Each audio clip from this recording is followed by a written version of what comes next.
Hi Reddit, I'm Ethan, 27M, and I really didn't expect to be the kind of person who would press criminal charges against my own family. But here we are. Because when someone steals a $60,000 car from you and tells you with a straight face that you're being dramatic, what choice do you actually have?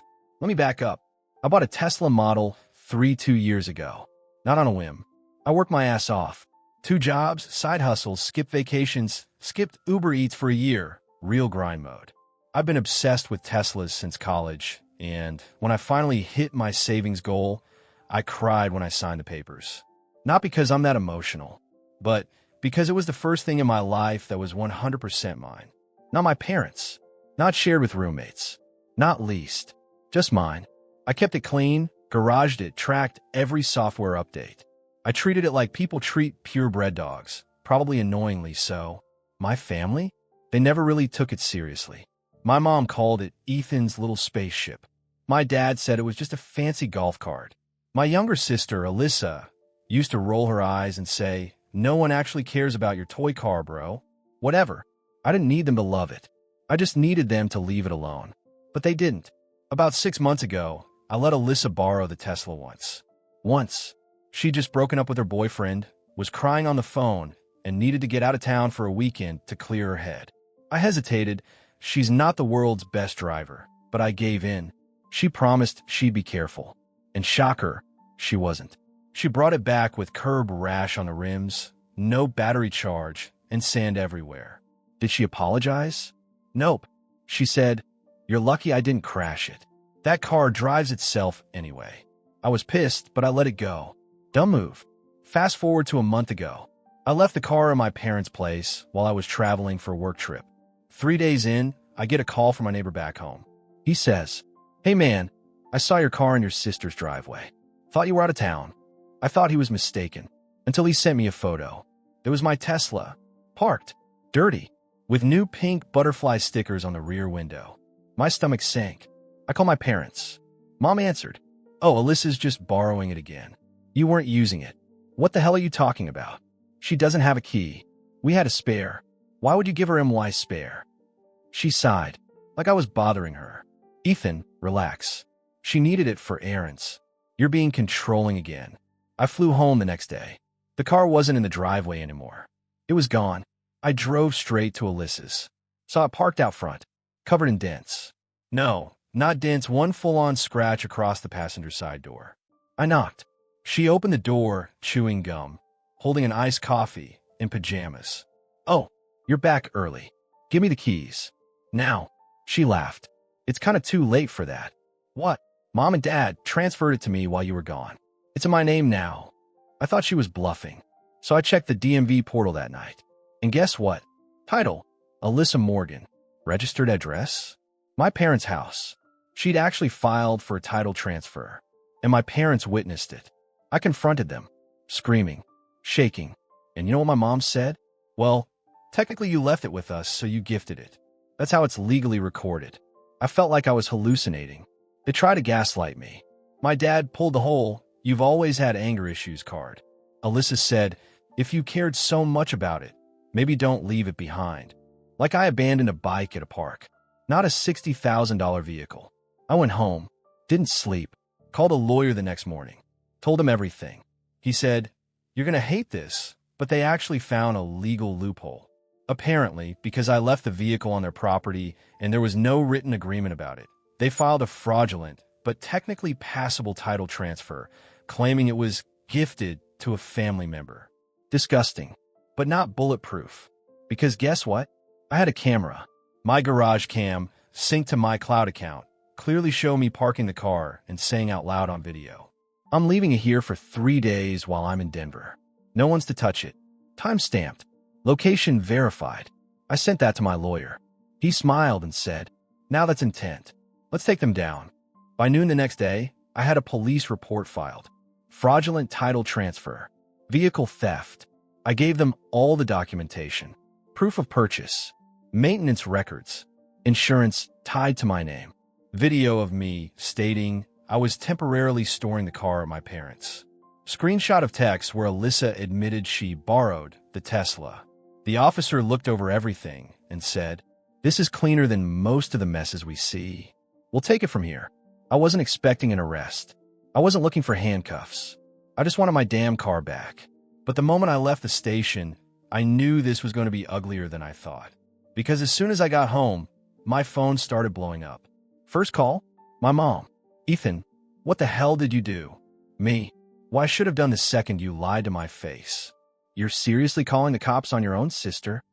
No, I'm calling the cops on the person who stole my car. She went silent for a beat. Then, Venom, you're disgusting. You've always been selfish. You literally helped forge a title and gave away my property. We were trying to help Alyssa. You helped her steal. Click. 10 minutes later, my dad showed up at my door. Didn't even knock. Just started banging. I opened it just enough to talk. We need to talk. About how you betrayed your own son. Sure. You think this is justice? This is revenge. No. Revenge would be letting you all rot. I'm just enforcing the law. He looked like he wanted to hit me. Instead, he took a deep breath and said, if this goes public, it'll ruin our reputation. Then maybe you shouldn't have committed a felony in a digital world, Dad. He left furious. A few hours later, I got an email from the DMV. Title transfer, frozen, pending legal dispute. Then a call from the officer. We reached out to your sister. She claims the car was a gift. But based on what you've provided, that's unlikely to hold. So what happens next? We're recommending restitution. She'll be given an opportunity to return the vehicle voluntarily. If not, we move forward with charges. That was Friday. Saturday, the real circus began. Alyssa posted some unhinged rant on her Instagram story. Black background, white text, all caps.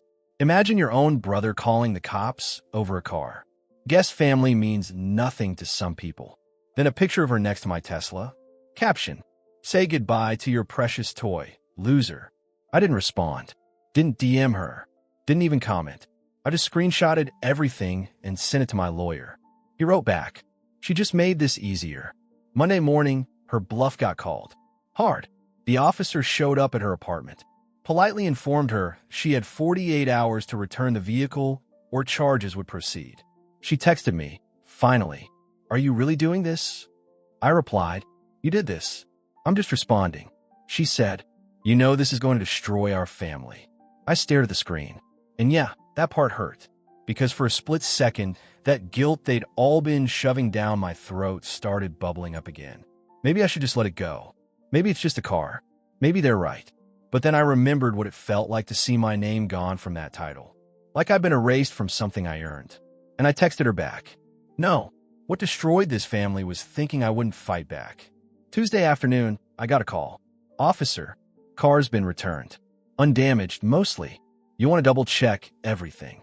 I Ubered to the impound lot. And there she was. Dirty. Scratched. Battery nearly dead. My Tesla. Still mine. Still standing. And I stood next to it, gripping the keys, telling myself, this isn't just about a car. It's about not letting people walk all over you, even if they share your blood. As I drove it home, hands shaking a little, I passed my parents' neighborhood. Didn't stop. Didn't wave. Didn't slow down. Let them feel the distance. Because for once, I chose it. You ever get an apology that's so obviously not about you, but about them saving face? Yeah, that was my entire next week. It started with a voicemail from my mom. Soft voice. Quivering. Ethan, we didn't mean for things to go this far. Your sister's young. People make mistakes. Can't we just talk as a family? Classic. No acknowledgement of what they actually did. Just, it got out of hand, like they weren't the ones who lit the match. I didn't respond. Then came the text from Alyssa. First one, so now that you've got your toy back, can you calm down? Second one, 2 hours later. I talked to a lawyer. Apparently, I could still argue it was a gift. Just saying. Third one, next day. Okay, fine. I'm sorry. You happy now? It wasn't an apology. It was a negotiation. She only cared because the threat of charges was real. Not because she felt bad. Not because she respected me. Because she lost. And people like Alyssa don't apologize when they lose. They just reposition. What really got me, though? The group message. Yeah, a group chat with me, her, my mom, and dad. Out of nowhere, I get a text that says, Mom, we've all made mistakes. Let's sit down this Sunday and talk it through. Dad, Let's get back to normal. Life's too short for this kind of drama. Alyssa, LMAO, yeah, this was exhausting. Can we be done now? My hand clenched around the phone. Let's get back to normal. What a joke. Normal? You mean the version of normal where my property is fair game if you feel entitled to it? Where family only means something when I'm the one sacrificing? Where I'm called dramatic for defending my boundaries, but no one blinks when someone else crosses them? Nah, that version of normal is dead. I didn't answer the group chat. Instead, I sent a message to each one individually. To Alyssa, you knew exactly what you were doing. You didn't make a mistake. You made a choice. To my dad, you taught me to stand up for myself, but only when it didn't affect you. I'm standing now. To my mom, you always said family is love, but love doesn't look like betrayal and lies. I'll reach out when I'm ready. Until then, please don't contact me. Silence. No replies for 2 full days. Then, a knock on my door. Of course, it was my mom. She looked tired, worn. The I've been crying face, but also the I practiced this speech in the car face. I didn't let her inside. We talked at the door. Ethan, I'm not defending what we did, but we thought you'd be reasonable. You mean quiet? She blinked. No, just understanding. It was just a car. No, Mom. It was my car. We thought you'd forgive her. Forgiveness doesn't mean pretending nothing happened. She looked down. We messed up. I waited. Nothing else came. That's it. I asked. No ownership? Just we messed up? She looked up, and in that moment I saw it. She wasn't sorry. She was scared. Scared that this time I wouldn't cave. That this time the easy son didn't show up. That this time I was serious. I love you, she said quietly. I nodded. I know, but I need space from people who only respect me when I threaten them with consequences. Then I closed the door. And yeah, I cried after. Not because of guilt, but because it hurt to realize that love doesn't always come with respect attached. That night, I took the Tesla for a drive. Not anywhere far, just around. Let the road remind me that I work for this. I earned it. I fought for it. And for once in my life, I didn't let someone guilt me into giving it away. A week went by with no word from anyone. Then the call started again, but this time, not from my parents or Alyssa. From extended family. First, it was my aunt. Honey, I don't know what's going on between you and your parents, but they're devastated. Is this really about a car? Then my cousin Mark. Hey man, you good? I heard you pressed charges over a Tesla. Sounds extreme. And the final straw, my grandma. Ethan, sweetheart, I'm not judging you, but I raised you better than this. Better than what exactly? Better than protecting my property? Better than refusing to be manipulated? Better than expecting accountability? Let me tell you something. It's wild how fast people will side with peace, even if it's built on disrespect, just because it's quieter. The version of me they liked? The one who stayed quiet, kept the peace, let things slide? He made their lives easier. But this version? This version was inconvenient.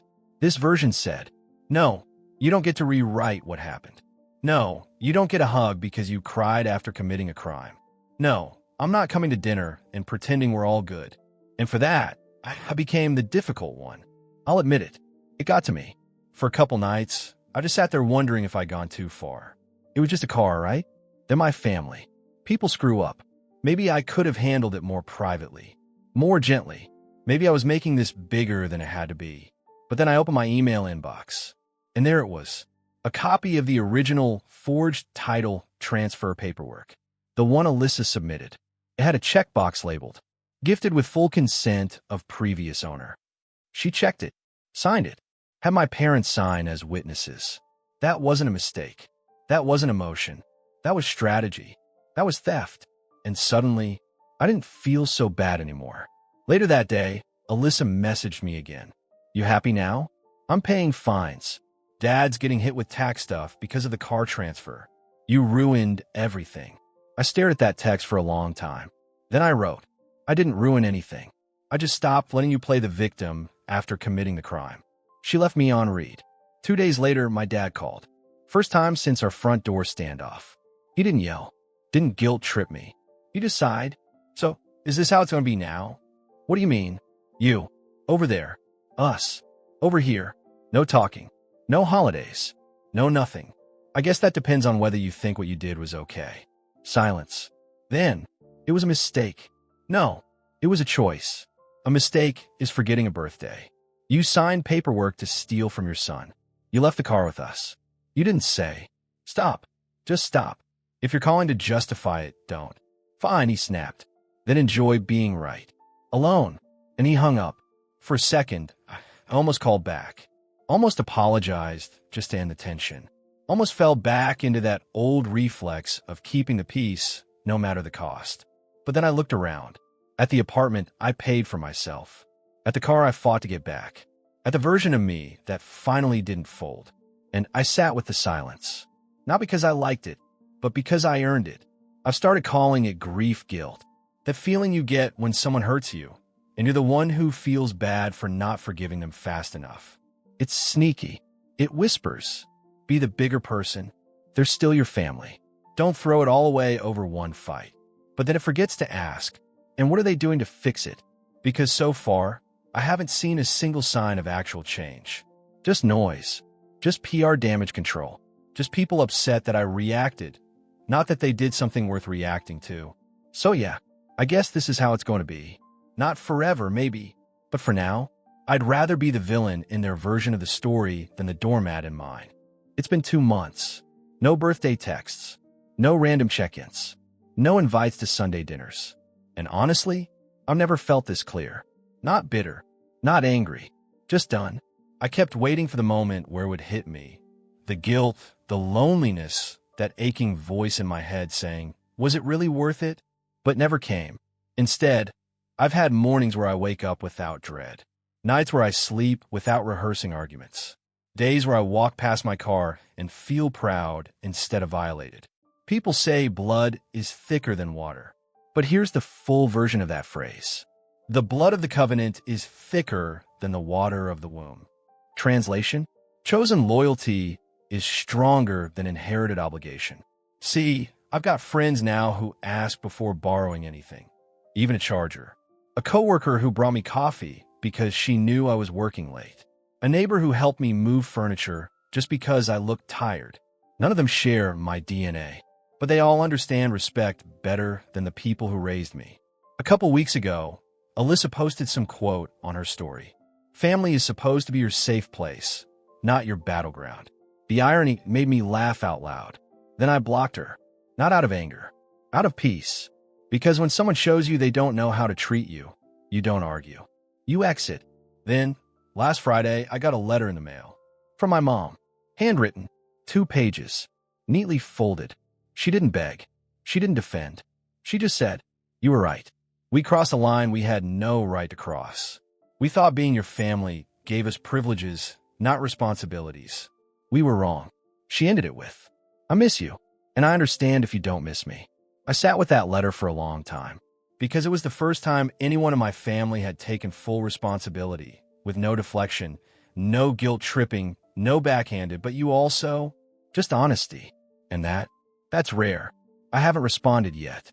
Not because I'm mad, but because I'm finally learning that just because someone is sorry doesn't mean you owe them access again.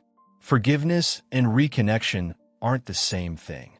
And sometimes, healing means moving forward, not moving back. So here's where I am now. My car's parked safely outside. My phone's quiet. My apartment's calm. My head is clear. And my life?